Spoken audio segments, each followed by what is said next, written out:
जाफर शिराजी आप सबको सलाम अर्ज करता है। आज काफ़ी दिनों के वक्फे के बाद मैं आप लोगों के सामने आया हूँ। कुछ मसरूफियात थी जिनकी बिना पर मैं आप लोगों से बातचीत ना कर सका। और वाकई अब तो ऐसी आदत हो गई है ना कि वो कहते हैं ना कि इतने मानूस सयाद से हो गए कि अब रिहाई मिलेगी तो मर जाएंगे। तो वही हिसाब अब हमारा हो गया कि जब तक आप लोगों से बातें ना करें दुनिया खाली खाली सी लगती है। तो दोस्तों, सबसे पहले तो मैं हस्बे साबिक वही एक रिक्वेस्ट करूंगा कि मेरे चैनल को सब्सक्राइब करें और बराबर में जो बटन है बेल का निशान है उसे क्लिक कर दें। उसके बाद फिर आपका काम ख़त्म, मेरा काम शुरू बल्कि मेरा काम चल जाएगा। खैर, आज मैं अकेला बैठा हुआ था। जब इंसान अकेला बैठता है ना तो बहुत सारी सोचें उसके जहन में आती हैं। तो मैं सोचता रहा कि मैंने इतनी लंबी ज़िंदगी गुजारी है, तो इस लंबी ज़िंदगी में दुनिया में बड़ी बड़ी कहना चाहिए कि तब्दीलियाँ आई। लोग क्या से क्या हो गए, क्या से क्या दुनिया बन गई, इजादात हो गई। लेकिन दूसरी चीज़ जो मुझे बहुत जहन में क्लिक कर रही थी वो ये थी कि मैं देखूँ तो सही हम इंसानों में क्या फ़र्क आ गया। 50 साल पहले का जो इंसान था वो आज किस पोजीशन में है। तो मैंने जब ये सोचना शुरू किया तो यकीन करें मुझे पता ही नहीं चला कि कितने घंटे गुजर गए एक एक बात याद कर करके। वो ज़माना था, हम छोटे थे और एक मोहल्ले में रहते थे और मोहल्ले की सबसे बड़ी खासियत ये थी कि हम सब एक ख़ानदान की तरह रहते थे। हमारे मोहल्ले के जो बड़े बुजुर्ग हुआ करते थे उन्हें पता होता था कि ये जो बच्चा खेल रहा है ये फलाने का बेटा है, वो जो बच्चा खेल रहा है वो फलाने का भतीजा है, वो उसका पोता है। तो ये सब उन्हें पता होता था। और दूसरी तरफ उन बच्चों को पता होता था कि ये बुजुर्ग जिसे हम सलाम कर रहे हैं ये फलाने के दादा हैं, फलाने के या फलाने के अब्बा हैं या फलाने के चचा हैं। सब एक दूसरे को जानते थे। उसके बाद होता क्या था कि जैसे मोहल्ले में शादी हो रही है, किसी की बेटी की शादी हो रही है, तो वो दावत देने का उनका तरीका बड़ा अच्छा होता था।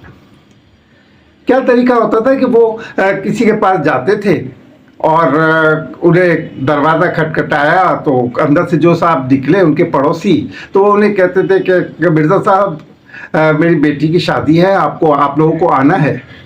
मिर्ज़ा साहब जो है वो फ़ौरन वो कहते थे कि भाई क्या बात करते हो, हमारी बेटी है वो, हम नहीं आएंगे तो फिर कौन आएगा। और फिर होता ये था कि शादी वाले दिन मिर्ज़ा साहब जो है वो अपने बेटों को, अपनी बेगम साहबा, अपनी बेटे, अपनी बेटियां सबको साथ लेकर शादी अटेंड करने पहुंचते थे। और जब वो पहुंचते थे तो मेज़बान कभी परेशान नहीं होता था, मेज़बान खुश होता था, वो शुक्रिया अदा करता था कि आप लोग आए सब के सब।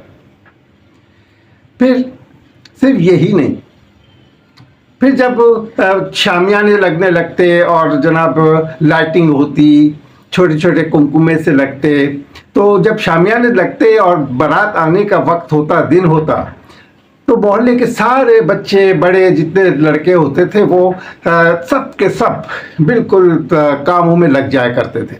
कोई कुर्सियां लगा रहा है, कोई स्टेज बना रहा है, कोई दरिया बिछा रहा है, कोई दूल्हा के लिए सोफ़ों को सेट कर रहा है। तो फिर होता क्या था कि जब बारात आती थी तो दूर से बैंड बाजे की आवाज़ आ रही होती थी। अब वो बैंड बाजे की आवाज़ अभी भी हमारे कानों में गूंजती है। वो कोई पंजाबी गीत था शायद, देसांदा राजा मेरे बाबुल दा प्यारा, वो बजाते थे बड़े ज़ोरदार तरीके से। तो जैसे ही हम लोग वो आवाज़ सुनते हम सब भागते हुए दूल्हा के पास, दूल्हा आ गया, दूल्हा आ गया, दूल्हा आ गया। पूरे मोहल्ले की छतें भर जाती, सब लड़कियां वगैरह वो देखती कि दूल्हा आ रहा है। उसके बाद वहाँ पर जब हम पहुँचते तो दूल्हे के जो दोस्त होते थे ख़ास, वो सिक्के निछावर करते थे दूल्हे के ऊपर। और हम जो छोटे छोटे बच्चे हुआ करते थे ना, तो हम उन सिक्कों को लूटा करते थे। کیونکہ اس سکوں پہ قبضہ کرنے کے بعد ہمارے معاشی حالات بڑے اچھے ہو جاتے تھے سوری، تو ہمارے معاشی حالات بڑے اچھے ہو جاتے تھے. ہم آئس کریم بھی کھا سکتے تھے اور بہت زیادہ چھینا جھپٹی کر لیں تو کولڈ ڈرنک بھی پی سکتے تھے، تو ہم بڑا اسٹرگل کرتے تھے. اسی طرح اگر محلے میں کوئی دکھ والی بات ہو جائے، کسی کے یہاں کوئی انتقال کر جائے، تو آپ یقین کریں کہ لوگ کبھی بھی ان کو محسوس ہی نہیں کرنے دیتے تھے کہ باہر کے کام کون کرے گا. محلے کے بچے بڑے سب دریاں بچھاتے، کناتے لگاتے، چاندنیاں بچھاتے، مسجد سے پارے لے کر آتے. بزرگ جو ہیں وہ سارے دفن وغیرہ کرنے کا قبرستان. آگے بڑھنے لگے، ہم ترقی کرنے لگے، زمانہ بدلنے لگا. محلے کے کچھ لوگ تو بڑے بڑے ایریاز میں چلے گئے، کچھ وہیں پر ہی رہے، کچھ ہمارے دماغ بھی گھوم گئے. اب ہم جو ہے شادی گھر میں نہیں کرتے تھے، گلی میں ٹینٹ نہیں لگاتے. ہم نے بینکویٹ، کسی 5 اسٹار ہوٹل، کسی بہترین قسم کے شادی ہال جو ہے وہ بک کرنے شروع کر دیے. پتہ ہی نہیں چلتا کہ گھر میں کوئی شادی ہے. اس کی ایک وجہ اور بھی ہے. اس کی وجہ یہ بھی ہے کہ کئی بار ایسا بھی ہوا کہ ایک لائٹیں لگی ہے، شادی کا پتہ چل رہا ہے اور ڈاکو آئے اور سارا جہیز لے کر چلے گئے. تو ایک وجہ یہ بھی تھی. لیکن اس کے علاوہ ہم جو ہے ہم نے ظاہر کرنا شروع کر دیا کہ اب ہم جو ہے سالڈ ہو چکے ہیں، پیسے والے ہو چکے ہیں. تو اب دعوت دینے کا انداز بھی بدل گیا. مجھے تو وہ زمانہ بھی یاد ہے جب کسی شادی کی دعوت دینے ہم جاتے تھے تو پورے بچے جمع ہو کر، اور پھر کسی کی گاڑی ہوتی یا اپنی گاڑی ہوتی تو صبح سے نکلتے، کارڈ ہاتھوں میں، کارڈ اس کا ہر گھر میں 2 منٹ بیٹھتے، کچھ نہ کچھ کھاتے اور آگے بڑھ جاتے. اس طرح دعوتیں دیتے تھے. لیکن اب وہ زمانہ بدل گیا، ہم نے ترقی کر لی. اب ہم خود ہی آن لائن کارڈ بھی بنا دیتے ہیں اور آن لائن واٹس ایپ کے ذریعے سب لوگوں کو، اپنے رشتہ داروں کو بھجوا بھی دیتے ہیں. اور سب سے زیادہ جو مختلف چیز اب ہو گئی ہے وہ یہ ہوئی ہے کہ اب ہم کارڈ پر لکھ دیتے ہیں ایک آدمی، 1 پرسن، 2 پرسن، یا مسٹر اینڈ مسز. اس کا مطلب یہ ہوتا ہے کہ اگر ایک کا بولا ہے تو ایک فرد آئے گا، 2 کا بولا ہے 2 آئیں گے، میاں بیوی کو بولا ہے تو میاں بیوی آئیں گے، بچے نہیں آئیں گے. تو اس کی وجہ شاید یہ ہے کہ ظاہر بڑے بڑے ہوٹلوں میں یا بڑے بڑے بینکویٹ میں ایک حساب کتاب سے کام ہوتا ہے کہ اتنے لوگوں کو آنا ہے. لیکن اس سے ہماری وہ محبتیں جو ہے نا وہ کم ہو گئی. جی ہاں، اس سے ہمیں شکایتیں پیدا ہوئی ایک دوسرے سے. ہم جو ہے ایک دوسرے سے دور ہوتے چلے گئے. میں ہم لوگ بہت ہی حساس ہوا کرتے تھے. صرف محلے میں ہی نہیں، اگر شہر میں بھی کوئی ایسا دردناک واقعہ ہو جاتا تو کئی دن تک ہم جو ہے اداس رہتے تھے اور ہمارے چہروں پر بھی اداسی نظر آتی تھی. لیکن آہستہ آہستہ ہم دیکھا جائے تو ہم پتھر دل ہو گئے. اب بڑے بڑے حادثے ہو جاتے ہیں، بڑی بڑی خبریں ہوتی ہیں، بلکہ ہم روزانہ ٹی وی دیکھتے ہی اسی لیے کہ پتہ چلے کہاں کیا ہوا، کہاں کیا ہوا. پہلے ہم تھوڑا سا خون دیکھتے تھے تو ہمارا ذہن جو ہے چکرا جاتا تھا. اب تو ہم کھڑے ہو جاتے ہیں اور ویڈیو بنانا شروع کر دیتے ہیں.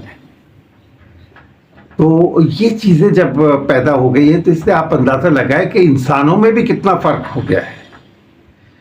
ایک لڑکا جو اپنے گھر کے دروازے پر کھڑا تھا، آیا بائک پر اور دروازے پر کھڑا ہوا، اندر جانے کے لیے اتنے میں ڈاکو آئے، انہوں نے جو ہے اس سے موبائل مانگا. اس نے ظاہر ہے یہ سوچا ہوگا کہ میں گھر کے دروازے پہ تو ہوں، اپنے محلے میں تو ہوں. یہ میں ابھی کی بات کر رہا ہوں، محلے میں تو ہوں.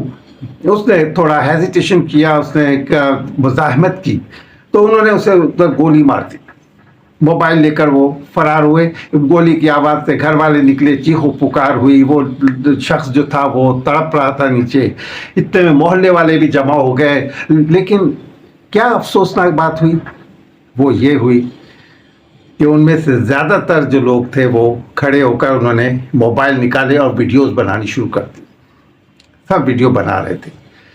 پھر ان میں سے کسی کو، ایک کو ہوش آیا، ان کی بہنوں وغیرہ کی آواز سن کے، کہ چیخو پکار سن کے کہ کسی کو بلاؤ تو صحیح، ایمبولینس کو تو بلاؤ، ہاسپٹل لے جاؤ اس کو.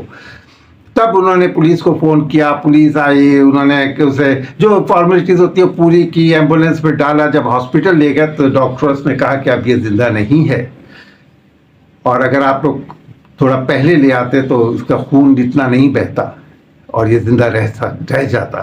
तो हम हसास, जो एहसास करने वाले लोग थे ना, अब वो सब कम से कम हो गए हैं।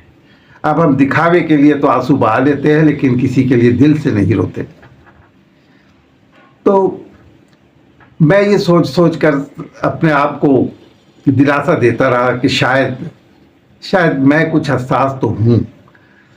हाँ, मेरे पुराने ज़माने के कुछ ना कुछ जो कहना चाहिए कि खसूसियात है, जो कि क्वालिटीज़ है, वो कुछ ना कुछ तो मुझ में भी है फ़िलहाल। आगे का पता नहीं कब तक ज़िंदगी है। तो दोस्तों, दूसरे के दुख पर दुखी होना एक अच्छे इंसान की निशानी होती है। किसी के दुख पर, किसी की तकलीफ़ पर हंसना, मजाक उड़ाना एक बहुत ही गिरी हुई सोच के इंसान की निशानी होती है। ये फैसला आप लोगों को करना है कि आप अच्छे हैं या बुरे इंसान हैं। अब जाफर शिराज़ी को इजाज़त दीजिए, फिर हम इंशाल्लाह जल्द मुलाकात करेंगे और दूसरे किसी टॉपिक के साथ।